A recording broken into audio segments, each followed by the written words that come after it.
Polisi tangkap 19 orang pelaku penyerangan di lahan tebu PG Jati 7, ada satu anggota DPRD.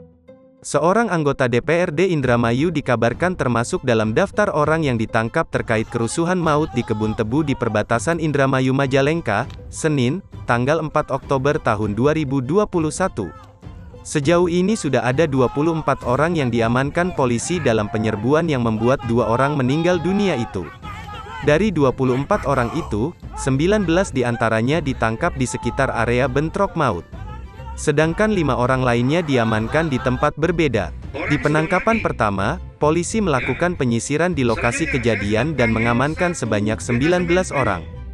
Setelah itu polisi kembali bergerak. Puluhan polisi menggerebek sebuah rumah di Desa Amis, Kecamatan Cikedung, Kabupaten Indramayu. Dalam penggerebekan tersebut, sebanyak 5 orang diamankan polisi. Semuanya diduga merupakan anggota Forum Komunikasi Masyarakat Indramayu Selatan, FKMIS. Pemanggilan saksi. Ya, kita kumpulkan semua sekarang. Kita sortir nanti di Polres maupun di Kodim. Kalau Polres tidak cukup, kita kumpulkan di Kodim. Ya. Selanjutnya, kendaraan siapkan untuk mengangkut orang-orang yang kita amankan.